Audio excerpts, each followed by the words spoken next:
Hello everyone and welcome to Praiz TV Africa YouTube channel. This is The Icon. On The Icons we bring you success stories and secrets of great men and women who have made impact in their lives. It is popularly known that the secrets of great men are embedded in their stories. So this is The Icon.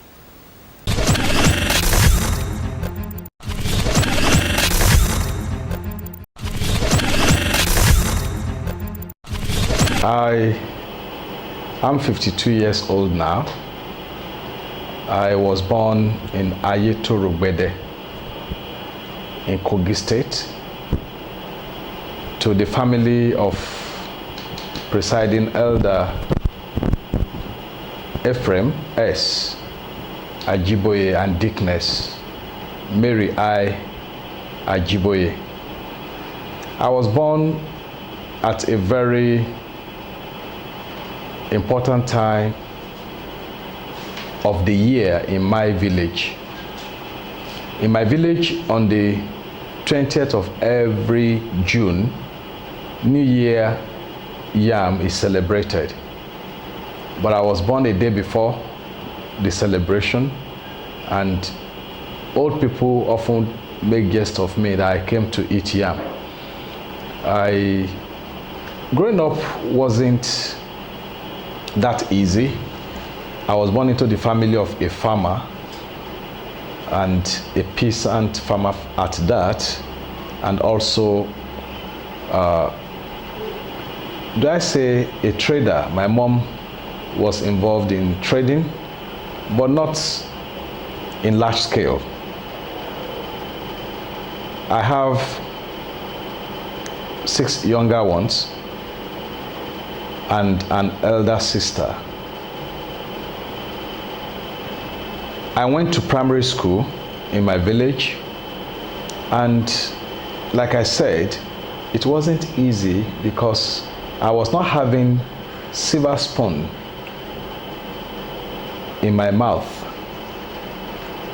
My parents were poor, and they found it difficult to even train us in school. I remember quite well that when we gained admission to secondary school, my elder sister, myself, and my immediate younger brother were just having about 2 years in between us. When we resumed at the beginning of a new session, my parents could not afford to buy meat or fish when they are preparing their soup or stew. For about 1 or 2 months, they would have to do without any form of protein, and things were really very hard. I grew up in the village, also joining my parents to farm, and it wasn't that easy, but we had no choice. We had to assist my dad in doing some farm work so that at the end of the day he's able to take good care of us also.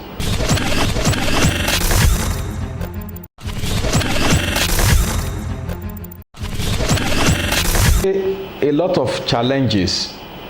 Permit me to say that going back to even when I was in primary school, I grew up in the Christian home, but I wasn't a Christian, even though I was going to church. Along the line, peer pressure stepped in. Beyond that, in the school, there were people who didn't like me in primary school, and they set a girl against me, and the girl tried to fight me. And as we were trying to fight, they helped her by pulling my leg, and I fell. You know, that gave me a kind of more or less inferiority complex. How can a woman do that to me? But she was helped. But notwithstanding, I wasn't happy with myself.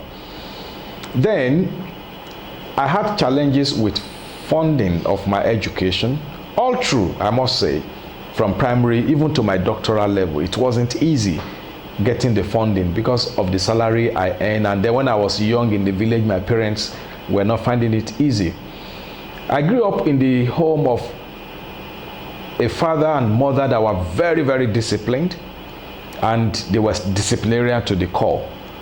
Today, some people ask me why you are too tough, you are this, you are that. And I said, well, I grew up in a tough environment where you can't do things anyhow, where you must do things with quality orientation. You don't do things with substandard mind in our home. My father will not take it with you, and will not take it lightly with you. Beyond that, I grew up in an environment where timeliness was of essence, and that's why till today is, except things beyond my control, I don't use African time. And if you want to relate with me too, you can't use African time. Now, in secondary school, again, the inferiority complex I carried from primary school was still affecting me. Even into secondary school, I saw myself as inferior to people around me and all manner of things like that. It was when I got to the higher institution that I think I was able to break forth out of that. Growing up as a child, being a Christian environment, but I had friends, cousins that were not also born again. They were religious, I was also religious. So they introduced me into worldly things, trying to date ladies, toasting them, which was a big challenge for me. The first time I toasted a lady, it was like the ground should open up and just swallow me. I started it, my heart was beating very fast and what have you. But after the first attempt, I was able to have practiced and I was able to do it well.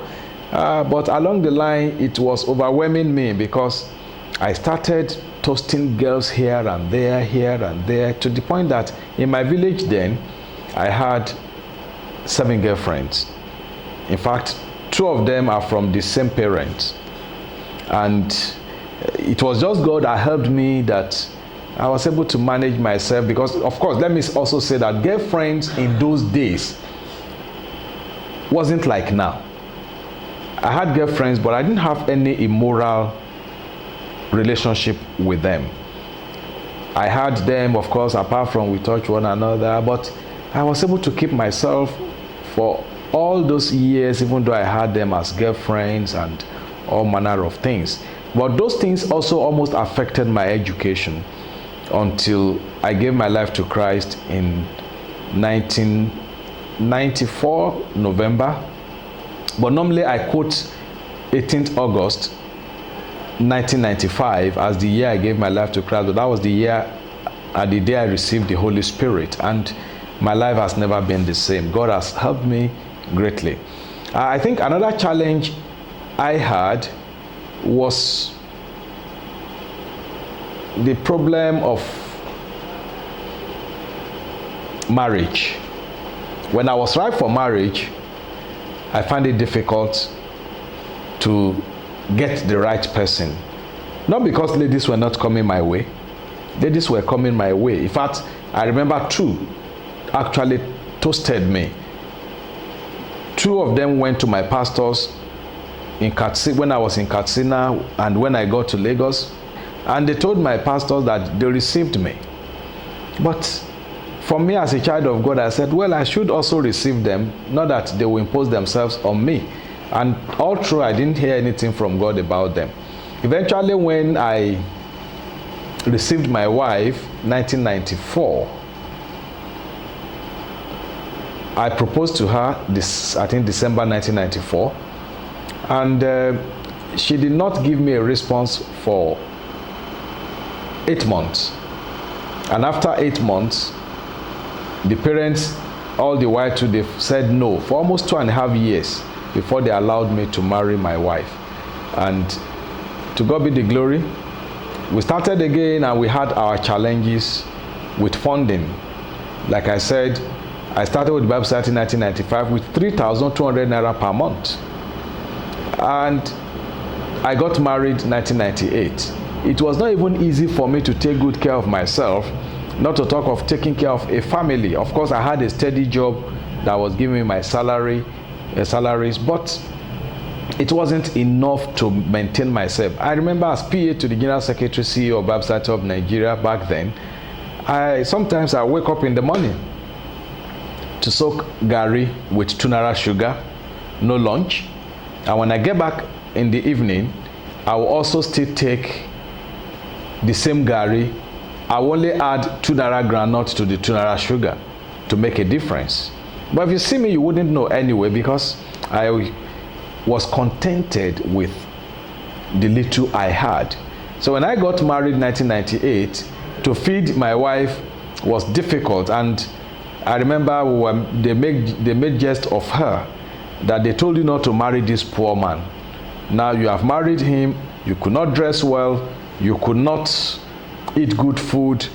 Even in the church, we were known to, I'm sorry to say this, but they were making mockery of us in our church we were attending then, to the point that they were saying it among themselves. You don't know those couples with only 3 clothes, because the same clothes we wear this Sunday, we change it next week, the following week, but the following week again we go back to the first one. So it was so difficult for us, but we endured, and I kept at it, training myself, developing myself. I remember one time my wife told me, even though she wanted me to develop myself, but she also wanted me to look good. Up till now, she wants me to look good.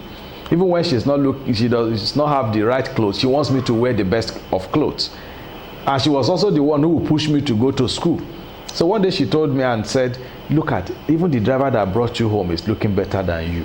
That was 1990, I think that was 2000. And I said, yes, you asked me to go to school. So the driver can look good today. Let's wait and see what the future holds for me and all that. So it's been difficult. Spiritually too, I would say it's been difficult. Even though I gave my life to Christ as far back as 1985, I hope I didn't say 95 earlier, 1985,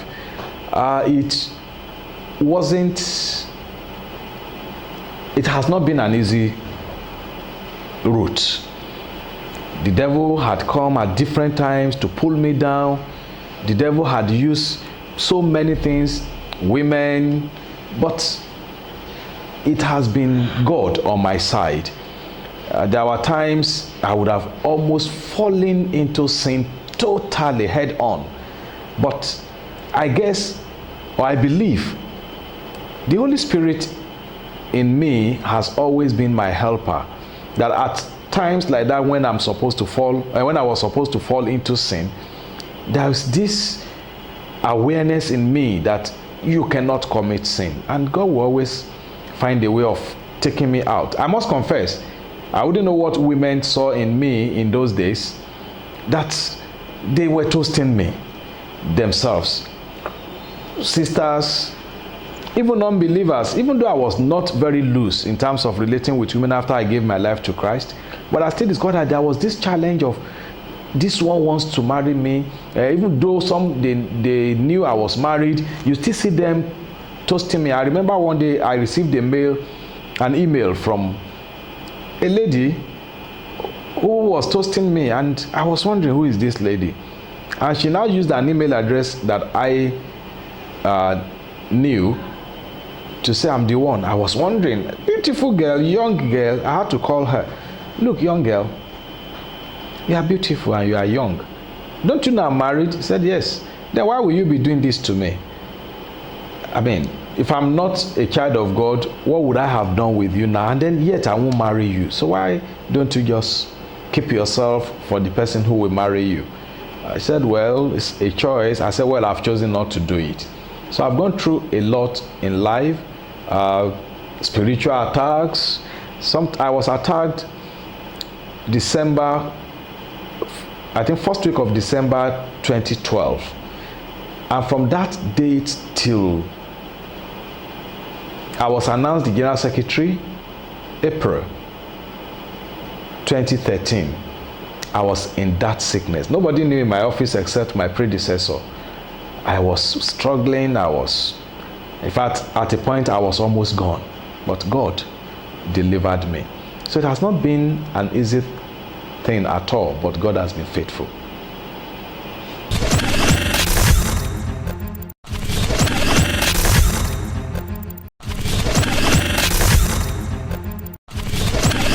Secret. I would say number one is God. And that is why my favorite Bible passage is Philippians 4:13. I can do all things through Christ who strengthens me. I must confess, sometimes when I look at my background, I look at myself, I see myself as an average person. But God has helped me to achieve success, at least in my own little way. Now, if you talk about the secret, God is number one. After that, I must say that I am focused in life. If I'm going for something, nothing distracts me. Challenges might come, whatever it might be, but I'll be focused on where I'm going. And one thing I've seen is that with all the challenges and difficulties, at the end of the day, God will help me. I will still be able to achieve it. Again, hard work. I tell people that there's no substitute for hard work. People talk about smart work. That's very good. I'm not against that. You can work smartly. But working smartly is never a substitute for hard work. I think I work very hard. I told you about my doctoral degree. It's supposed to be 4 years. People who started before me in 2013, some of them have not graduated till now. But I put in so much effort. Saturday morning till, if I wake up in the morning after I've prayed and observed my quiet time, I take my breakfast, I start reading. For the whole of Saturday, I won't step out of the house until Sunday morning. We'll read till 12 midnight. I always find time to get up, do one or two things, go back to my reading. So I don't sacrifice hard work for pleasure. I work very, very hard. I think 4, I'm a disciplined person. I don't allow pleasure to mix with my objectives in life. Nothing distracts me, like I said earlier. So I'm very disciplined with time. I'm very disciplined with my social life. I'm sorry to say that's a weakness anyway, but to me, I still believe it is part of my success tips in life, my success story in life. I hardly socialize. If I get home on Friday, sometimes if I don't have something to do outside the home, you will not see me outside the house until Sunday morning. I must also say that one of the reasons God has helped me to be very successful is marriage. I'm married to the right person. My wife has been an encouragement to me in my academics. I remember when I enrolled for GCE, she read physics electronics, and because maths, I did maths when I was in secondary school, and she will have to be the one to help me, train me, and coach me in some of the areas, and that has helped me a great deal. So my wife has been a major factor in my success story. I must also say that humility has helped me. When I enrolled for the GCE, apart from my wife teaching me in 2011, that was after I've gotten 2 master's degree. I went to enroll in an evening class, Saturdays, Sunday evening, for my coaching in maths again. And the man coaching me could hardly eat, but very good. If I was going for lectures, I would wear jeans and slippers and t-shirt, and the man wouldn't know until I finished the exam. And he met me one day and saw me driving my car. He was stunned. He never knew that this guy I was teaching in the class is somebody like this. And why did I have to take that route of humility? If I was going there with my car, the man would have found it difficult to correct me. So humility has helped me a great deal to be able to achieve whatever I want to achieve in life. I must also say that when you talk about another success factor in my life, I want to believe that I've always loved moving with people who are better than me. If you are not adding value to my life, you cannot be my friend. So I move with people who will add one thing or another to my life. And when you have such people around you, you are likely to be better. When I work with superiors, I always like to work with superiors that are very hard, tough. And those things have really helped me to be able to sharpen my life and move in the right direction. My children sometimes will tell me, "Daddy, you are too tough." And I say, yes, I'm not only tough on people, I'm tough on myself. I don't do things anyhow. I'm principled. And I think my principled life also has contributed to my success story. You don't just come to tell me to do things in a particular way without having a superior argument. And that makes people to believe that this guy is too straight, is officious and all that. But I believe those things have really helped me in life, among others.